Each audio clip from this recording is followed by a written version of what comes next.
ఈరోజు వాక్యాంశం ఏంటంటే నిత్య జీవానికి వారసులు ఎవరు? నిత్య జీవానికి వారసులు ఎవరు? ప్రియమైన దేవుని పిల్లరా, దేవుడు మనకేం చేశాడంటే ఒక స్వాస్యాన్ని, ఒక ఆస్తిని మన కోసం సిద్ధపాటు చేశాడు. హల్లెలూయా. ఈ భూమి మీద తల్లిదండ్రులే 750 కోట్ల మంది భూమి మీద జనాభా నివసిస్తామంటే అందులో తండ్రులుగా ఉన్న వాళ్ళు ఏం ఆలోచిస్తూ ఉంటారంటే, నా పిల్లలకి ఏం చేయాలంటే నేను ఆస్తులు సమకూర్చి పెట్టాలి, నేను చనిపోయే లోపల వాళ్ళకు ఒక స్వాస్యాన్ని సిద్ధపాటు చేయాలి అని ప్రతి తండ్రి ఆలోచిస్తూ ఉంటాడు. ఈ ఆలోచన ఎక్కడి నుండి వచ్చిందంటే ఆ తండ్రిలో నుండి వచ్చింది. హల్లెలూయా. ఎందుకంటే ఆ తండ్రి కూడా ఏమనుకున్నాడంటే మనకు ఒక స్వాస్యాన్ని, ఒక ఆస్తిని, ఒక విలువైన దాన్ని మనకి ఇవ్వాలి అని ఆశపడతా ఉంటాడు. హల్లెలూయా. అదేంటంటే నిత్య జీవం, పరలోకం. ఆ పరలోకం కోసం చాలా యుద్ధాలు జరిగాయి. మనం పుట్టక ముందు ఎవరితో యుద్ధం చేశాడు దేవుడు? అపవాదితో యుద్ధం చేశాడు. హల్లెలూయా. ఆయన దగ్గర కొన్ని కోట్ల మంది దేవదూతలు ఉన్నారు. దేవదూతలకు లోపరచాలనుకోవాలి ఆ లోకాన్ని. ఎవరికి ఇవ్వాలనుకున్నాడు? నా పిల్లలకి ఇవ్వాలి. హల్లెలూయా. పని వాళ్ళకి ఇస్తా, మన ఆస్తిని పని వాళ్ళకి ఇస్తాను, కుమారులకు ఇస్తాను, కుమారులకు ఇస్తాను. అలానే పని వాళ్ళు చాలా మంది ఉన్నారు, సేవకులు చాలా మంది ఉన్నారు. వాళ్ళు తిరుగుబాటు చేశారు. అలా తిరుగుబాటు చేసి అందులో దయ్యంగా మార్చబడిన వాడే సాతాను. హల్లెలూయా. కాబట్టి వాళ్ళకు లోపరచాలనుకోవాలి. అబ్రహాం కూడా ఇలాంటి ఆలోచన వచ్చింది, పిల్లలు లేకపోయేసరికి.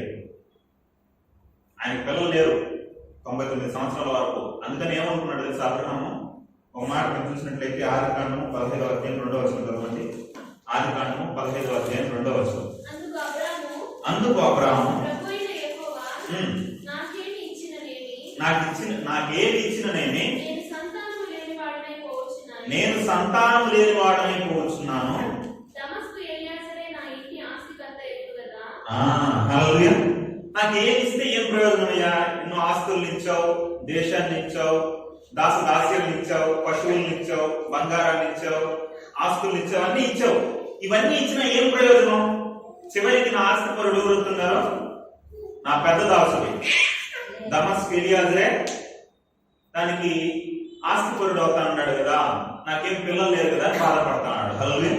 తర్వాత దేవుడు వాగ్దానం చేస్తాడు, నీకు కుమారుని ఇస్తాను, ఆ కుమారుడిదే వారసుడు నీకు అవుతాడు. హల్లెలూయా. నీకంత వాగ్దానం చేస్తాడు. అంటే దేవుడి ఉద్దేశం ఏంటంటే ఆయన ఆస్తిని, తండ్రి ఆస్తిని ఎవరు స్వాధీనం చేసుకోవాలి? కుమారుడే. అందుకే దేవుడు ఏం చేశాడంటే మనకు ఒక స్వాస్థ్యాన్ని ఇచ్చాడు, ఒక పరలోకాన్ని ఇచ్చాడు. అసలు భూమి మీదకి యేసుక్రీస్తు ప్రభువు వారు రావడానికి కారణాల్లో ఒక కారణం ఏంటంటే మనుషులు ఆ లోకాన్ని మర్చిపోయారు, పరలోకాన్ని మర్చిపోయారు. కాబట్టి వాళ్ళకి జ్ఞాపకం చేయాలి. పోయిన వారం చెప్పారు, కొంతమంది తప్పిపోయారు. హల్లెలూయా. కాబట్టి ఇప్పుడు వాళ్ళకి ఏం చేయాలంటే నేను జ్ఞాపకం చేయాలి, పరలోకం ఉంది నాయన, మీకు పరలోకం నుండి భూమి మీదకి వచ్చారు, భూమి మీద నుండి మరలా మీరు పరలోకం వెళ్ళాలి అని జ్ఞాపకం చేయడానికి వచ్చాడు. హల్లెలూయా. పరలోకం అనేది ఏదో ప్రార్థిస్తే వచ్చేది కాదు, నువ్వు దేవుని కోసం పని చేస్తే వచ్చేది. పరలోకం అనేది అన్ని సదుపాయాలు కలిగిన ఒక లోకం. హల్లెలూయా. పరలోకంలో ఏముంటదంట? రాత్రి ఉండదు, ఆకలి దప్పులు ఉండవు, ఇంకా నిద్ర ఉండదు, శ్రమలు ఉండవు, బాధలు ఉండవు, ఇబ్బందులు ఉండవు, కష్టాలు ఉండవు, ఏడుపు ఉండదు, ఇంకా మరణం ఉండదు. హల్లెలూయా. అప్పుల బాధలు కూడా ఉండవాడ. హల్లెలూయా. ఏముంటారా? నిత్యము సంతోషం, నిత్యము ఆనందం. హల్లెలూయా. ఆడ మనలాగా భూ సంబంధంగా బంధువులు ఉండరు, బంధురేకం ఉండదు. తల్లిదండ్రులని, అన్నదమ్ములని, అక్క చెల్లెండ్రని, స్నేహితులని ఇలా ఎవరు ఉండరు. ఒకే ఒక బంధం ఉంటది అక్కడ. ఏంటి ఆ బంధం తెలుసా? దేవుని సంబంధం. హల్లెలూయా. దేవుని సంబంధం తప్ప ఇంకే బంధాలు అక్కడ ఉండవు. అలాంటి అద్భుతమైన లోకం. ఇంకా మీకు చెప్పాలంటే, మీకు అర్థమయ్యే రీతిలో చెప్పాలంటే, మీకు ఎంత సంతోషం ఒకటి ఉంటుందంటే, మీకు ఇప్పటికిప్పుడు ఒక బెంజ్ కారు మీకు ఇచ్చామనుకోండి, కొన్ని కోట్ల రూపాయలు విలువ చేసే ఒక కారు ఎలా ఉంటుందమ్మా? అందరూ కోల్గేట్ యాడ్ ఇచ్చేసారు. హల్లెలూయా. Benz car. హల్లెలూయా. లేదా ఒక 100 అంతస్తుల బిల్డింగ్ మీకు పేరు రైట్ చేసామనుకో ఎలా ఉంటుంది? ఇప్పుడు లేదా 100 కేజీలు బంగారం చేతికి ఇచ్చేసామనుకో ఎలా ఉంటుంది? ఆ ఫ్లాట్ లో అసలు సర్వ సదుపాయాలు ఉన్నాయి ఆ బిల్డింగ్ లో. దాంట్లోనే స్విమ్మింగ్ పూల్, దాంట్లోనే ఐస్ క్రీమ్ పార్లర్, దాంట్లోనే సినిమా అన్ని ఉన్నాయి అనుకోండి, ఎంత సంతోషం. హల్లెలూయా. మీకు ఒక విమానం కూడా ఉంది అనుకోండి. ఇప్పటికిప్పుడు ఇవన్నీ కలిగితే ఎంత ఆనందం ఉంటుందో. కానీ ఈ ఆనందం భూమి మీద ఉంటే వేస్ట్. ఇప్పుడు బెంజ్ కారు ఉంటే నువ్వు సంతోషించవచ్చు, కానీ ఆ బెంజ్ కారు లేదు యాక్సిడెంట్ అయిపోయింది అనుకో, నువ్వు గెంజి అయిపోతావు. అసలు కానీ అక్కడ నీకేముండదు, మరణం అనేది ఉండదు. హల్లెలూయా. వీటన్నిటికన్నా 100,000 రెట్లు అసలు నీ ఊహ కూడా అందదు. దేవుడు అన్నాడు, నీవు అడుగు వాటి కంటేనో ఊహించు వాటి కంటేనో అత్యధికంగా ఇస్తాడంట. అత్యధికంగా ఇస్తాడంటే అది భూమి మీద ఇస్తాడు అనుకుంటున్నారా? నువ్వు అడిగేది అసలు ఎలా ఉంటుందంటే, అది పరలోకం అనేది నువ్వు అడిగే దానికన్నా, ఇప్పుడు బెంజో విమానం మీద అనుకున్నాం కదా, ఆ అడిగే వాటి కన్నా, ఇంకా ఊహించే వాటి కన్నా, నువ్వు ఊహించిన కూడా ఊహించలేవు ఆ లోకాన్ని. అంత అద్భుతమైన లోకాన్ని దేవుడు ఏం చేశాడు నీకోసం? సిద్ధపాటు చేశాడు, స్వాస్థ్యంగా ఏర్పాటు చేశాడు. హల్లెలూయా. ప్రియమైన దేవుని పిల్లరా, అలాంటి లోకాన్ని ఎవరికి ఇస్తాడు? ఎలా ఉంటే ఆ లోకానికి మనం వెళ్తాం? ఆ లోకానికి వెళ్ళే వాళ్ళు ఎలా ఉంటారు? మనం ఆలోచన చేసినట్టయితే బైబిల్లో ఒక నోవాహు చూడండి, ఎలా ఉన్నాడు? పరలోకానికి వెళ్ళాలనుకున్నాడు. ఎలా ఉన్నాడు? బైబిల్లో రాయబడిన నోవాహు ఎవరంట? ఆ తరంలో నీతిమంతుడంట. ఆ తరం అంతట్లో నీతిమంతుడు, దేవుడితో నడిచిన వాడు. హల్లెలూయా. అంటే నువ్వు దేవుడి ఆ లోకానికి వెళ్ళాలంటే నీతిమంతుడిగా ఉండాలి, దేవుడితో నడిచేవాడిగా ఉండాలి. ఒక అబ్రహాం తీసుకో, అబ్రహాం ఎలా ఉన్నాడు ఆ లోకానికి వెళ్ళడానికి? విశ్వాసులకు తండ్రిగా మార్చబడిపోయాడు. హల్లెలూయా. ఏ నిరీక్షణ లేకుండా ఆయన ఏం చేశాడు? దేవుణ్ణి నమ్మాడు. నమ్మాలి నువ్వు దేవుణ్ణి, మంచి విశ్వాసిగా మారాలి నువ్వు. ఇంకా ఒక దావీదు తీసుకోండి, దావీదు ఎలా ఉన్నాడు?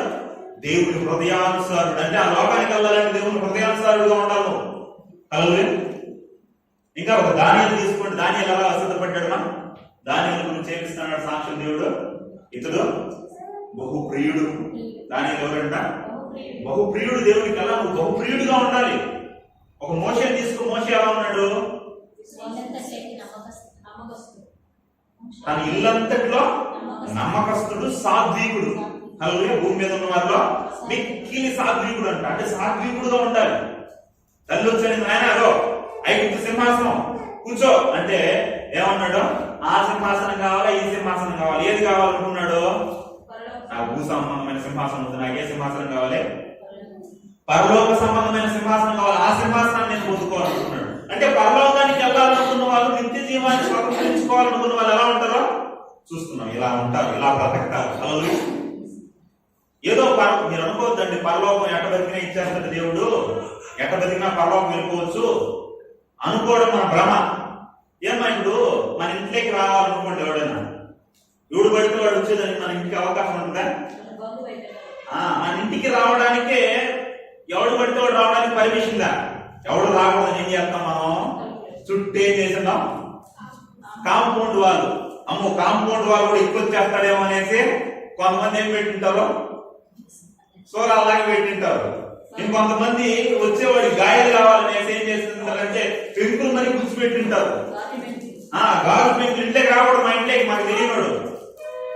ఇంకా వాడు ప్రాణం మీద పర్వాలేదు, కరెంట్ పెట్టేద్దాం కావాలంటే అని కరెంట్ కూడా పెట్టేస్తా ఉండవు. ఏది మీ ఇంట్లోకి రాకూడదని, నీకు తెలియనోడు నీలో ఇంట్లోకి రాకూడదని ఇన్ని ఇవి తీసుకుంటున్నప్పుడు నువ్వు ఆయన అంత తెలివి తక్కువ, నువ్వు ఎటబడితే అటు పరలోకం రావడానికి ఆయన పర్మిషన్ ఇస్తాడు అనుకుంటున్నావా?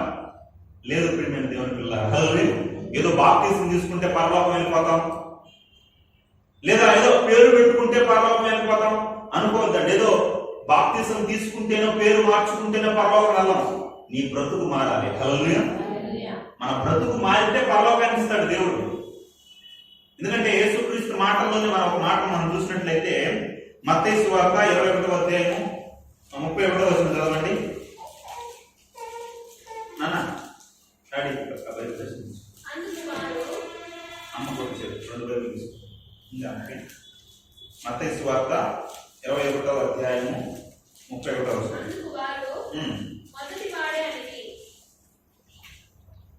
చూడండి. మన యేసుక్రీస్తులో వారు ఏం చెప్తున్నాడు చూడండి జాగ్రత్తగా చదవండి. యేసు సుంకరులను వేశ్యలను మీకంటే ముందుగా దేవుని రాజ్యంలో ప్రవేశించుదురని మీతో నిశ్చయముగా చెప్పుచున్నాను. ఆమేన్. హల్లెలూయా. మత్తయి సువార్త 21:31లో దేవుడు చెప్తున్న మాట ఏంటంటే, అక్కడ ఆయన ఎదుట ఉన్నటువంటి పరిసయ్యులారా, సదుకయ్యులారా, శాస్త్రులారా, ప్రధాన యాజకులారా, ఇశ్రాయేలు వారులారా, మీకన్నా ముందు, మీకన్నా మొదట, మీకన్నా ఫస్ట్ గా ఎవరు పరలోకానికి వెళ్తారంట? సుంకరులను వేశ్యలు వెళ్తారు. హల్లెలూయా. సుంకరులు వేశ్యలు పరలోకానికి వెళ్తారా? అసలు కిందకి సుంకరులు అంటే ఎవరు? సుంకరి అనేసి ఎవరు అంటారు బైబిల్లో? సుంకరి అంటే ట్యాక్స్ కలెక్టర్, పన్ను వసూలు చేసే వ్యక్తి. హల్లెలూయా. బైబిల్లో మనం ఒక సుంకపు గుప్తదారుని మనం చూస్తాం. ఎవరు అతని పేరు? ఏం పేరు? జక్కయ్య. జక్కయ్య ఎలాంటి వాడు? మంచోడా? జనుల్లో మంచి మంచి పేరు పొందలాడు. వడ్డీలకు ఇచ్చేవాడు, ప్రజల దగ్గర అన్యాయంగా డబ్బు గుంజేవాడు, ఇంకా పాపి, దుష్టుడు, ఇలాంటి వాడు ఒక సుంకరి జక్కయ్య మనకు కనపడతాడు. ఇలాంటి వాడు పరలోకం వెళ్తాడా? మొదటిగా అది. ఇప్పుడు వేశ్య అంటే ఆయన మంచి పేరు ఉంటుంది, మా సమాజంలో మంచి పేరు ఉండదు, గౌరవం ఉండదు. హల్లెలూయా. ఆమె ఎవరు మర్యాద పరచరు. అలాంటి ఒక వ్యభిచారి పరలోకం వెళ్తాడా? ఒక సుంకరి పరలోకం వెళ్తాడా? జక్కయ్య జలగలాగా మనుషులు ఏం చేసేవాడు అంటే, డబ్బు ఒక 100 రూపాయలు ఇస్తే 400గా లాగేవాడు. జలగలాగా పట్టి పీడించేవాడు సుంకరి. ఇలాంటి ఈ సుంకరి వ్యభిచారి పరలోకం వెళ్తారా అంటే వెళ్తారని దేవుడు చెప్తున్నాడు. హల్లెలూయా. ఎలా వెళ్తారు అంటే, సుంకరి సుంకరగా ఉంటే వెళ్ళదు, వ్యభిచారిగా ఉంటే పరలోకం వెళ్ళదు. బైబిల్లో ఆ జక్కయ్యని చూస్తే ఎలా ఉన్నాడన్నా? గొప్పగా మారిపోయాడు, విప్లవాత్మకంగా మారిపోయాడు. అసలు ఎంతగా మారిపోయారంటే వాళ్ళు బైబిల్లో మనం చూసినట్లయితే పరలోకాన్ని పట్టుకునేటంతగా, హల్లెలూయా, పరలోకానికి హక్కుదారులయ్యేంతగా మారిపోయారు. హల్లెలూయా. కాబట్టి మనం జక్కయ్య గురించి మనం ఆలోచన చేసినట్లయితే, జక్కయ్య చెట్టు ఎక్కాడు. ఏం చెట్టు అదే? మేడి చెట్టు. మేడి చెట్టు మీద ఉన్నప్పుడు యేసుక్రీస్తు ఏమన్నాడు? జక్కయ్య దిగిరా, నేడు నేను నీ ఇంట ఉండవలసి ఉన్నది అన్నాడు. ఆ మాట విన్నాడో లేదో జక్కయ్య, అతని గురించి మనం చూసినట్లయితే చాలా చెడ్డవాడు, అన్యాయస్తుడు, ఇలాంటి దుష్టుడు, పాపి అనే వ్యక్తిని ఎప్పుడైతే యేసుక్రీస్తు ప్రభు వారు పిలిచాడో ఆ చెట్టు దిగుతున్నాడు. కానీ జక్కయ్య అతని లోపల అతను నలిగిపోతా ఉంటాడు. ఆ యేసు ప్రభు మా ఇంటికి రావడానికి నాలో ఏముంది? నేను దుష్టుడినే, దుర్మార్గుడినే, పాపినే, నాలో ఏమి లేదే అని అనుకుని ఏం చేశాడంటే మారిపోయాడు. హల్లెలూయా. ఎంతగా మారిపోయాడంటే జక్కయ్య యేసుక్రీస్తు అంటాడు, అయ్యా నేను నా ఆస్తిలో సగభాగం ఏం చేస్తాను? దేవుడికి చేస్తానయ్యా. అంతేకాదు, ఎవరి దగ్గర అయితే అన్యాయంగా తీసుకున్నానో వారికి ఎన్నింతలకు తిరిగిస్తానో 4 ఇంతలకు తిరిగి ఇచ్చేస్తాను. హల్లెలూయా. ఇప్పుడు ఇంతగా సగభాగం దేవుడికి ఇచ్చేసి ఎవరెవరి దగ్గర అన్యాయంగా తీసుకున్నాడో వాళ్ళు 4 ఇంతలకు తిరిగి ఇచ్చేస్తే ఇతని దగ్గర ఏమైనా మిగలుతుందా? ఏమీ మిగలదు. కానీ ఒక్కటి మిగలుతుంది. హల్లెలూయా. ఏం మిగలుతుంది తెలుసా? పరలోకం మిగలుతుంది. హల్లెలూయా. కాబట్టి ఇతనికి పరలోకం మిగిలింది. ఏం మార్పు అండి! ఎంత అద్భుతమైన మార్పు! ఆశ్చర్యకరంగా మారిపోయాడు. ఎన్ని మాటలకి? యేసుక్రీస్తు కూర్చొని పెట్టి ప్రసంగం చేశాడా? ఇతడు ఆ ధనాన్ని ఇవ్వడానికి యేసుక్రీస్తు ఏమైనా ప్రసంగం చేశాడు? ఇలా ఉండాలి, ఇలా ఉండాలి, ఏమైనా ప్రసంగం చేశాడా? ఒకే ఒక మాట ఏమన్నాడు? నేను నేడు నీ ఇంటికి రావాలి అన్నాడు. అంతే. విప్లవాత్మకంగా మారిపోయాడు. అసలు శిష్యులు కూడా 3.5 సంవత్సరం ఆయనతో పాటు ఉన్న శిష్యులు కూడా అంతగా మారలా, అపోస్తలులు కూడా అంతగా మారలా. ఆయన మారిపోయాడు.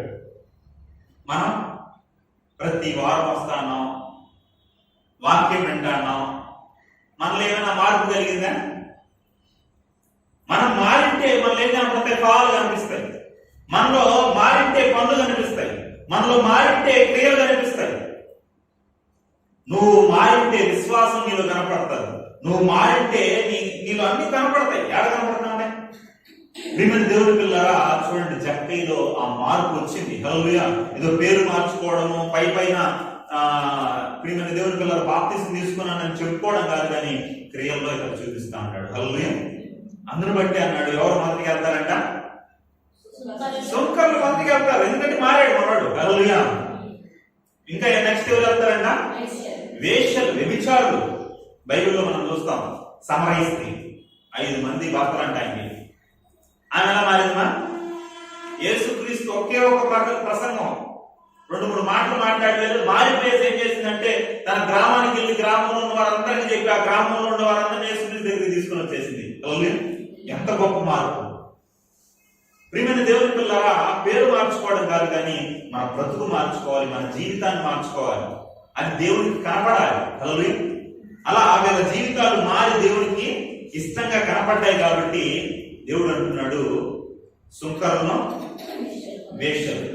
నువ్వు వేశ్యైనా పర్వాలేదు, నీకు పరలోకం ఇస్తాడు దేవుడు. నువ్వు తాగుబోతైనా పర్వాలేదు, పరలోకం ఇస్తాడు. ఎప్పుడు? నువ్వు మారితే. హల్లెలూయా.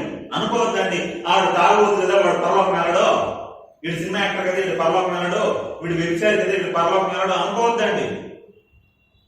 వాళ్ళు చనిపోయే లోపల మారితే వాళ్ళు కూడా దేవుడు ఏం చేశాడు? పరలోకాన్ని సిద్ధపాటు చేశాడు. హల్లెలూయా.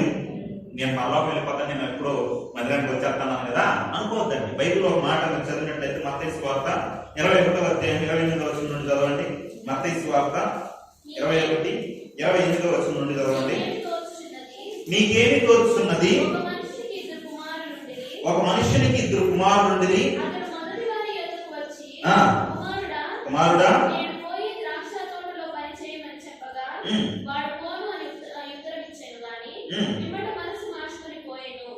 చూడండి, ఒక రైతు ఉన్నాడు, ఆ రైతుకి 2 కుమారులు ఉన్నారు.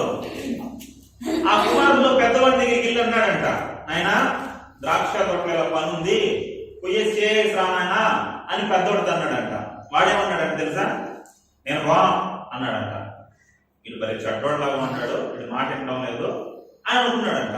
ఈయన వెళ్ళిపోయిన వెంటనే వీడేం చేశాడంటే మనసు మార్చుకున్నాడంట. అయ్యో నా తండ్రి ఇలా చెప్పాడు, ఆయన వృద్ధాప్యంలో ఉన్నాడు, ఇంత మాట చెప్తే నేను ఎంత పట్టించుకోకుండా ఇలా అన్నానేంటి అని మనస్సు మార్చుకుని ఏం చేశాడంట? పోయి ఆ పని చేశాడంట. కానీ నెక్స్ట్ ఇంకో కుమారుడు ఉన్నాడు, వాడు ఏం చెప్పాడు చూడండి.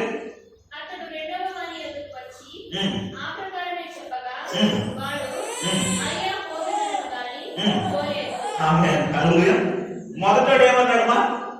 నేను బాగున్నాడు, బాగున్నా ఏం చేశాడు? పోయినాడు పనికి. హల్లెలూయా. పని చేశాడు. రెండో వాడు ఏమన్నాడు? పోతా అన్నాడు. అంటే యాక్టింగ్ చేస్తున్నాడు అన్నమాట, నటించాడు. అమ్మా నా కుమారుడు చాలా మంచోడు అనుకున్నాడు, వీడేం చేయలేదు, వీడు పోలా. ఇప్పుడు మనం ఏ క్యారెక్టర్ లో ఉన్నాం? మొదటోడా రెండో వాడా? మనం ఏమనుకుంటున్నాం అంటే మేము నీతిమంతులు, మేము పరలోకం వెళ్ళిపోతా అన్నాం, మేము వెళ్తాం అని అనుకుంటున్నారు చాలా మంది. కలవలే వాడు అక్కడ వాడు దుర్మార్గుడు అనుకుంటున్నారు. ఒక భక్తుడు అంటాడు, ముందే ఒకటి చెప్పాను, ఒక భక్తుడు పరలోకం వెళ్ళినప్పుడు 3 ఆశ్చర్య సంగతులు చూస్తాడంట. ఏంటి ఆశ్చర్యమైన సంగతులు అంటే, ఒకటేంటంటే అతడు నేను ఎవరైతే పరలోకం వెళ్తారు, ఇతడు పరలోకం వెళ్తాడు అనుకుంటానో వారు పరలోకంలో కనిపించకపోవచ్చు. ఏంటంటే మొదటి అతడు 3 ఆశ్చర్యమైన సంగతులు చూస్తాడంటే అందులో ఒకటేంటంట, ఇప్పుడు ఖచ్చితంగా ఈ సేవకుడు లేదా విశ్వాసి పాస్టర్ పరలోకం వెళ్తారు అనుకున్న వాళ్ళు అక్కడ కనిపించకపోవచ్చు అంట. ఎవడైతే వీడు తాగుపోతుంది కదా, ఇది తిరిగిపోతుంది, ఈ రీతికి వెళ్తారులే పరలోకం అని అనుకున్న వాళ్ళు అక్కడ కనిపిస్తారంట. హల్లెలూయా. మూడోది ఏంటంటే నేను పరలోకంలో కనిపించడం అది ఒక ఆశ్చర్యం అంటాడు. కాబట్టి మీరు ఎప్పుడు కూడా అనుకోవద్దండి, నేను దేవుని నమ్ముకున్నాను కదా, నేను బాప్తిసం తీసుకున్నాను కదా, నేను ఏదో చేస్తాను కాబట్టి నేను పరలోకం వెళ్ళిపోతాను అనుకోవద్దండి. మనం దేవునికి ఇష్టమైన కార్యాలు చేస్తూ జీవించాలి అంతం వరకు. హల్లెలూయా. ఎందుకంటే ఒక ప్రమాదం పొంచి ఉంది. ఏముందా? ఒక ప్రమాదం ఉంది. ప్రమాద హెచ్చరిక దేవుడు చేశాడు. ఇప్పుడు కొన్ని చోట్ల ప్రమాద హెచ్చరికలు చేస్తా ఉంటారు. ఇప్పుడు గోదావరి దీని పక్కన వరదలు ఎక్కువైపోయినాయి అనుకోండి, డ్యామ్ పొంగిపోతుంది అనుకో, అప్పుడు ప్రమాద హెచ్చరికలు చేస్తారు. ఆ డ్యామ్ ఉండే చోట మొదటి ప్రమాద హెచ్చరిక అన్నారు అనుకోండి, వెంటనే ఏం చేస్తారు మన వాళ్ళు? కొంచెం సర్దుకునేస్తారు. అమ్మో ప్రమాదం ఉంది, ప్రమాదం పొంచుంది అనేసి చదువుకుంటారు. రెండో ప్రమాద హెచ్చరిక అన్న వెంటనే ఏం చేస్తారు? అక్కడ నుండి మెల్లిమెల్లిగా బయలుదేరుతారు, ఖాళీ చేస్తారు. మూడవ ప్రమాద హెచ్చరిక అంటేనే మొత్తం ఖాళీ అయిపోతుంది అనమాట. హల్లెలూయా.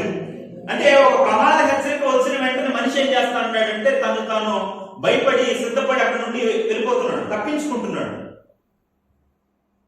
అసలు ప్రమాద హెచ్చరిక లేదనుకో, చాలా డేంజర్. ఆ మధ్యకాలంలో కొంతమంది కాలేజీ వాళ్ళు ఏదో ట్రెక్కింగ్ వెళ్ళేసి అక్కడ భయంకరమైన వరదలు వచ్చేసి ఆ వరదల్లో కొట్టుకుని వెళ్ళిపోయినారు. ఎందుకంటే ఆ ప్రమాదం ఉంది, పొంచి ఉంది, వరదలు వస్తాండే అని వాళ్ళకి తెలియదా. అది తెలిసింటే తప్పించుకునేవాళ్ళు. ఇప్పుడు మనకు దేవుడు ఏమైనా తెలియపరచలేదు ఆ ప్రమాదం గురించి అంటే తెలియపరచాడు. ఒక ప్రమాదం ఉంది, నా పిల్లలకు ఆ ప్రమాదం గురించి చెప్పాలి, లేకపోతే నశించిపోతారు అని దేవుడు బాధపడి దాన్ని ఏం చేస్తున్నాడంటే మనకు చెప్పాడు. ఎలా చెప్పాడు చూడండి, ఒక మాట ఎలా హెచ్చరించాడో యేసుక్రీస్తు ప్రభువు వారు. మత్తయి సువార్త యోహాను గారు చెప్తున్నారు. మత్తయి సువార్త 3వ అధ్యాయం 6-7 వచనాలు చదవండి. మత్తయి సువార్త 3వ అధ్యాయం 6-7 వచనాలు. తమ పాపములు ఒప్పుకొనుచు యోర్దాను నదిలో అతని చేత బాప్తిస్మం పొందుచుండిరి. అతడు పరిసయ్యుల్లోను సద్దుకయ్యుల్లోను అనేకులు బాప్తిస్మం పొందవచ్చును చూచి సర్ప సంతానమా రాబోవు ఉగ్రతను తప్పించుకొనుటకు మీకు బుద్ధి చెప్పిన వాడెవడు మారు మనసుకు తగిన ఫలం ఫలించుడి. ఏమ్మా బాప్తిసానికి వచ్చినారు ఎవరైనా బాప్తిసానికి వచ్చినప్పుడు సర్ప సంతానం అన్నాం అనుకో, ఏమనుకుంటారు మా వాళ్ళు బాప్తిసం తీసుకుంటారా? వచ్చిన వాళ్ళు కూడా అట్టి వెళ్ళిపోతారు. ఇంక ధర్మలా రాదు మన దగ్గరికి. మనమే అడుగుకుంటాం, మా బాప్తిసం తీసుకోమా, మారమ్మా, దేవుని నమ్ముకోమా అనేసి మనం చెప్తా ఉంటాం. కానీ యోహాను గారు ఏమంటున్నారంటే బాప్తిసం తీసుకొని వచ్చిన వాళ్ళని సర్ప సంతానమా రాబో ఉగ్రతను తప్పించుకున్నట్టు మీకు బుద్ధి చెప్పిన వాడు ఎవడు అంటే ఒక సభ ఏర్పాటు చేశాడు అనమాట యోహాను గారు. ఏంటి ఆ సభ పేరు? ఏం పేరంటే రాబో ఉగ్రతను తప్పించుకునే సభ. చూడండి అలాంటి సభ. అప్పుడు సభలు ఎలా ఉంటాయి చూడండి. మన సభలు ఎలా ఉంటాయి? ఉపవాస పండుగ, స్వస్థత పండుగ, ఆశీర్వాద పండుగ, దీవెనల పండుగ, ఇంకా గుడారాల పండుగ. అన్ని పండగలే, మన పండగలే కావాలన్నమాట. కానీ అక్కడ చూడండి, రాబో ఉగ్రతను తప్పించుకున్నట్టు మీకు బుద్ధి చెప్పిన వాడు ఎవడు అనేసి కళాఖండికి చెప్తున్నాడు. ఎందుకంటే గొప్ప ఉగ్రత రాబోతుంది, గొప్ప ప్రమాదం రాబోతుంది. ఆ ప్రమాదం ఏంటంటే ఏదో భూకంపము మనం అనుకుంటున్నట్టు, ఏదో అగ్నిపర్వతం కావడమో, లేదో కరువు రావడమో, సునామీ రావడమో కాదు. ఈ సునామీ లోకం సునామీ మధ్యకాలంలో 2004లో సునామీ వస్తే ఎంతమంది చచ్చిపోయినారన్నా? 2,50,000 చదరగా చచ్చిపోయినారు. ఇప్పుడు అన్ని లక్షల మంది సునామీ వల్ల చచ్చిపోవచ్చు, కానీ దానికన్నా ప్రమాదకరమైన ఉగ్రత ఇది. ఎందుకంటే అప్పుడు ప్రమాద హెచ్చరిక చేశారు, కానీ తప్పించుకున్నారు కానీ మిగిలిన వాళ్ళు, చనిపోయిన వాళ్ళు ఎంతమంది? ఇప్పుడు ప్రమాద హెచ్చరిక చేసినా నువ్వు మారకపోతే అసలు ఆ ప్రమాద హెచ్చరిక ఏంటి అని మనం ఆలోచన చేసినట్లయితే ఆ ప్రమాదం ఎలా కలుగుతుంది?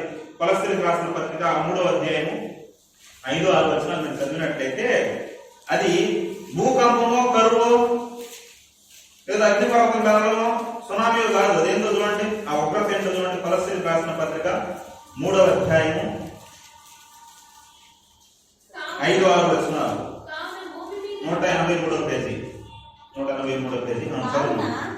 భూమి మీద ఉన్న ఈ అవయవములను అనగా జారత్వమును, అపవిత్రతను, కామాతురతను, దురాశను, విగ్రహారాధన, ధనాపేక్షను. పోయిన వారం చెప్తాను కదమ్మా, విగ్రహారాధన అంటే ఏంటి?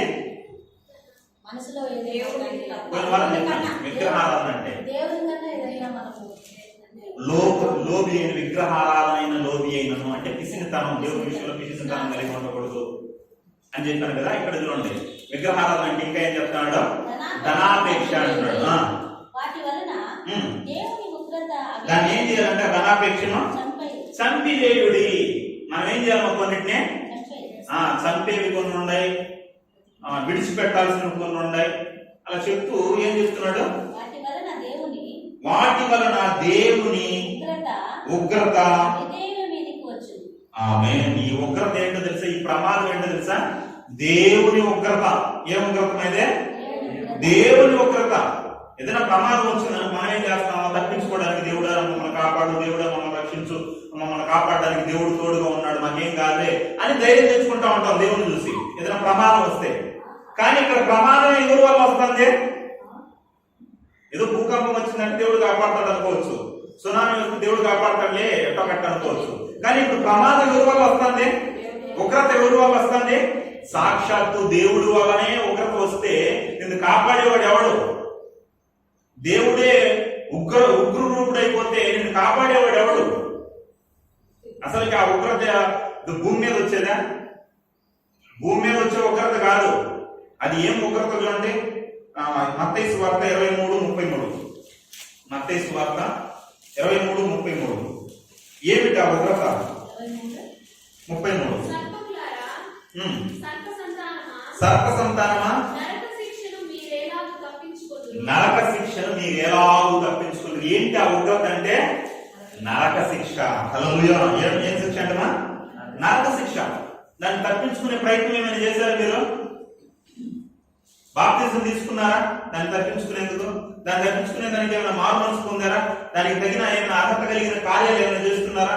ఎవరైనా కొంతమంది ఆత్మలు దేవుని దగ్గర నడిపిస్తున్నారా? ఆ ఉగ్రత నుండి నేను తప్పించబడాలి ఏమైనా ప్రయత్నం చేస్తారా? ఎందుకంటే ఆ ఉగ్రత ఎంత భయంకరమైందంటే దయ్యమే ఏం చేస్తుందంటమా, పాతాళాన్ని పంపేయమంటే దేవుడు పంపిస్తాడేమో అనేసి ఆ సేనాదయం గురించి మనం ఆలోచన చేస్తే ఏమంటారు సేనాదయం? అయ్యా మమ్మల్ని బాధించుటకు పాతాళానికి పంపించొద్దు. ఎక్కడికి పంపించి కావాలంటే ఆ పందుల్లోకి పంపించి కావాలంటే ఆకాశంలోకి పంపించు, కావాలంటే నదిలోకి పంపించు, సముద్రంలోకి పంపించు. ఎక్కడికైనా వెళ్తాం కానీ ఎక్కడికి వెళ్ళము? పాతాళం మాత్రం వెళ్ళం. అంటే దయ్యాలు ఏమైపోతాయి? గజ గజ గజ గజ ఉనికిపోతాయి పాతాళం అంటే. ఇప్పుడు ఆ పాతాళంలో నరకంలో ఒక మూలకు తోయబడిన వాడే అక్కడ గజగజ ఉనికిపోతుంటే మనకెంత భయం కలగాలి? మనకు సిద్ధపాటు చేసేది దాన్ని, నరకాన్ని. ఇప్పుడు మామూలు పెద్ద గది దొంగల్ని ఎక్కడ పెడతారా?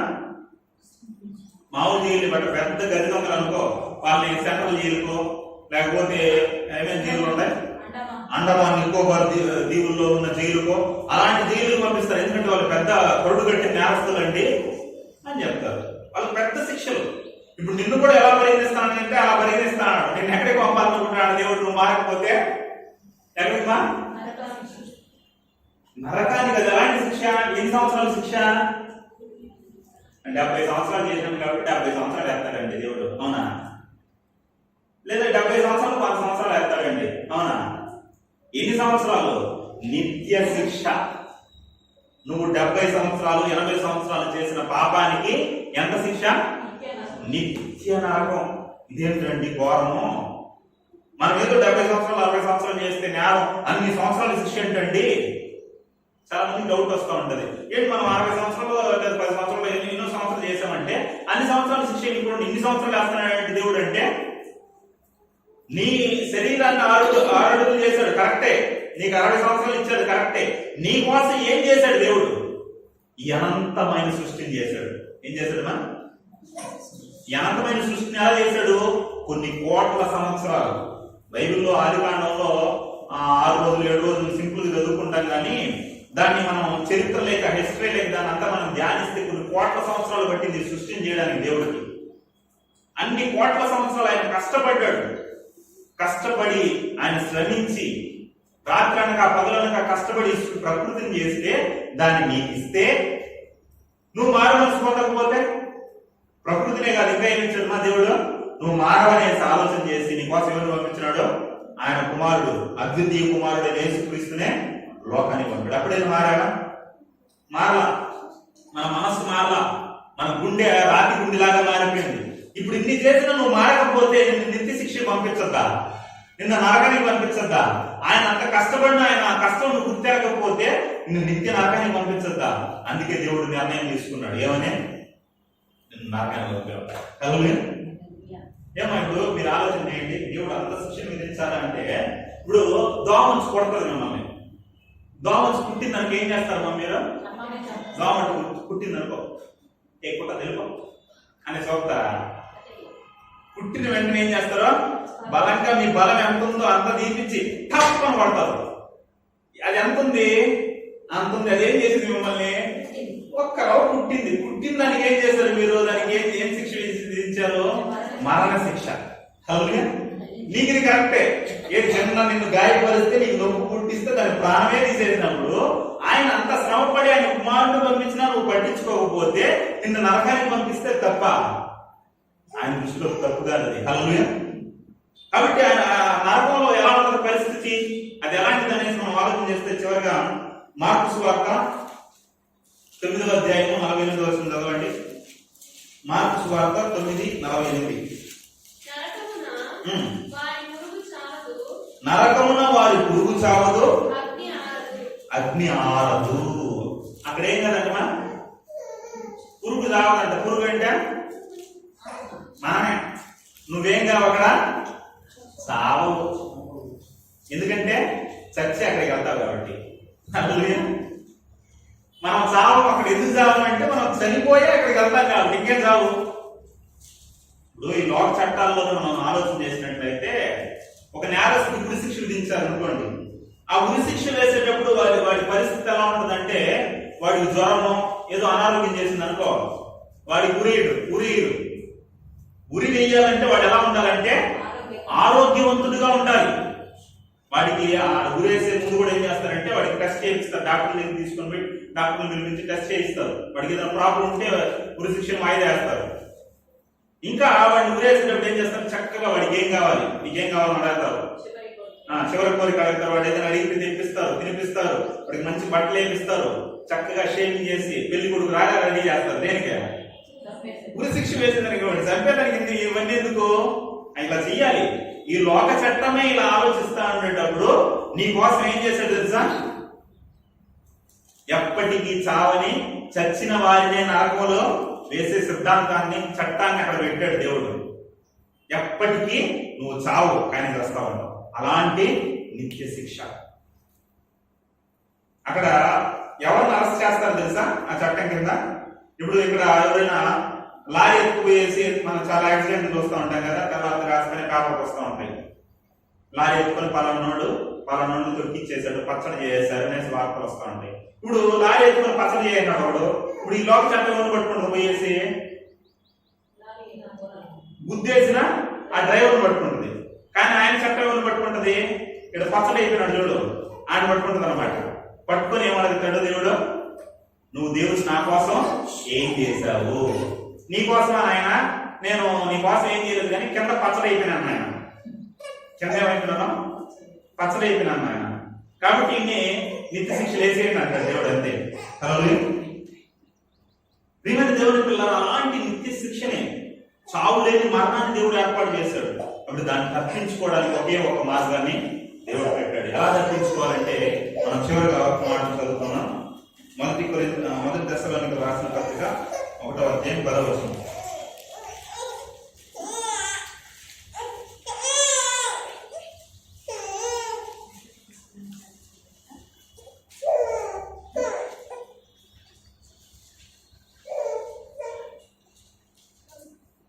మొదటి దశలోనికి రాసిన పత్రిక 1వ అధ్యాయం 10వ వచనం. మాకెట్టి ప్రవేశం కలిగిను, అక్కడ జనులు మమ్మల్ని కూర్చి తెలియజేస్తున్నారు.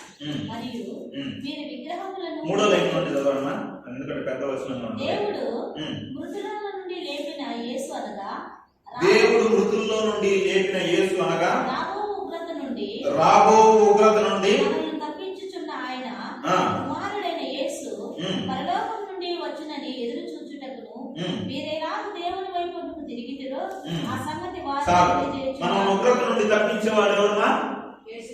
యేసు ప్రభు ఒక్కడే. హల్లెలూయా. ఆయన తప్ప ఇంకెవరు కూడా ఉగ్రత నుండి మనల్ని తప్పించలేరు. కాబట్టి ఇప్పుడు ఆయన నమ్మి, ఆయన విశ్వసించి, ఆయన చెప్పిన కార్యాలు బైబిల్లో ఆయన ఏమైతే పొందుపరిచాడో దాన్ని చేసినప్పుడు మనం ఏం చేస్తామంటే ఆ భయంకరమైన ఉగ్రతను తప్పించుకొని నిత్య జీవానికి వారసులుగా మనం మార్చబడతాం. హల్లెలూయా. సరేనండి, ఆ ఉగ్రతని రప్పించి దాన్ని శిక్షని అమలు చేసేవాడు ఎవరండి అంటే, ఇంకో మాట చదవండి, ఆ శిక్షణ అమలు పరిచేది కూడా ఎవరు అండి? దశలోనికి రాసిన 2వ పత్రిక 1వ అధ్యాయం 6వ వచనం. ప్రభువైన యేసు తన ప్రభావమును కనపరచు దూతలతో కూడా పరలోకము నుండి అగ్ని జ్వాలలలో ప్రత్యక్షమై దేవుని ఎరుగని వారికి, మన ప్రభువైన యేసు సువార్తకు లోబడని వారికి ప్రతిదండన చేయనప్పుడు మిమ్మల్ని శ్రమపరచు వారికి శ్రమయు, శ్రమ పొందుచున్న మీకు మాతో కూడా విశ్రాంతియు అనుగ్రహించుదా దేవునికి న్యాయమే. ఆమేన్. అంటే ఆ ఉగ్రతను అమలుపరిచేది కూడా ఎవరు? యేసుక్రీస్తే. హల్లెలూయా. ఆ ఉగ్రతలో నుండి కాపాడేవాడు ఆయనే, దానికి దిక్కు ఆయనే. రెండోది శిక్ష అమలు పరిచేవాడు ఆయనే. రక్షించేవాడు ఆయనే, శిక్షించేవాడు ఆయన. ఇంకా అద్భుతమైన మాట చివరిగా 4:12 చదవండి. యాకోబు పత్రిక 4:12 బాగుంటుంది చూడండి అన్నమాట. ఒక్కడే 4:12 ఒక్కడే ధర్మశాస్త్రమును నియమించి న్యాయం విధించువాడు. న్యాయం విధించువాడు ఆయనే రక్షించుటకును నశింపజేయుటకును శక్తిమంతుడై ఉన్నాడు. హల్లెలూయా. కాబట్టి ప్రియమైన దేవుని పిల్లలారా, మనల్ని నశింపజేసేవాడు, రక్షించేవాడు, రక్షకుడు, శిక్షకుడు. ఏసే ఏం చేయబోతున్నాడు? ఏసే పోతున్నాడు అన్నమాట. హల్లెలూయా. ఏసేస్తాడు. ఏసు అంటే అర్థం ఏంటమ్మా? రక్షకుడు. రక్షకుడే శిక్షకుడు అవ్వబోతున్నాడు. కనికరం కలవాడంటే అనుకుంటున్నారేమో, కరిగించేస్తాడు నరకంలో. హల్లెలూయా. కాబట్టి ప్రియమైన దేవుని పిల్లలు, ఆయన నమ్మావా, నిత్య జీవానికి వారసులుగా మార్చబడతాం, పరలోకానికి వారసులుగా మార్చబడతాం. ఆయన నమ్మలేదా, ఉగ్రత పొంచి ఉంది, ప్రమాదం పొంచి ఉంది. హల్లెలూయా. ప్రమాద హెచ్చరికలో జారీ చేయబడ్డ యేసుక్రీస్తు వచ్చి ఎన్నో ప్రమాద హెచ్చరికలు చెప్పారు. ఇప్పటికి కూడా దైవజనులు చెప్తున్నారు. ఇప్పుడు విని కూడా నువ్వు మారకపోతే నిత్య శిక్ష లేక మనం వెళ్ళిపోతాం.